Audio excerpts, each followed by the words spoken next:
गणेश जी के टूटे दांत की कहानी।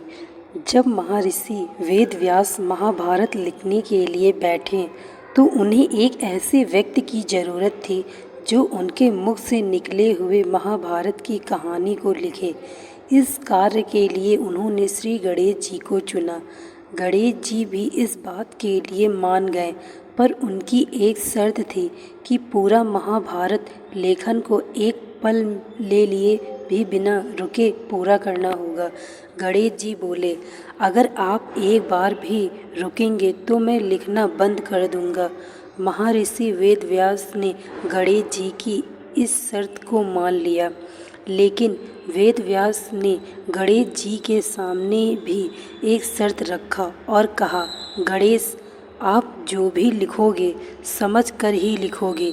गणेश जी भी उनकी शर्त मान गए। दोनों महाभारत के महाकाव्य को लिखने के लिए बैठ गए। वेदव्यास जी महाकाव्य को अपने मुंह से बोलने लगे और गणेश जी समझ समझ कर जल्दी जल्दी लिखने लगे। कुछ देर लिखने के बाद अचानक से गणेश जी का कलम टूट गया। कलम महर्षि के बोलने की तेजी को संभाल न सका। गणेश जी समझ गए कि उन्हें थोड़ा से गर्व हो गया था और उन्होंने महर्षि के शक्ति और ज्ञान को न समझा। उसके बाद उन्होंने धीरे से अपने एक दांत को तोड़ दिया और स्याही में डुबोकर दोबारा महाभारत की कथा लिखने लगे।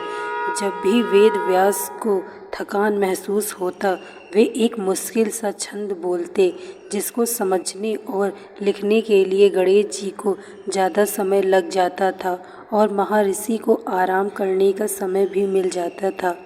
महर्षि वेदव्यास जी और गणेश जी को महाभारत लिखने में 3 वर्ष लग गए। दोस्तों, मैं आशा करती हूँ आपको यह कहानी अच्छी लगी होगी। Thank you so much watching.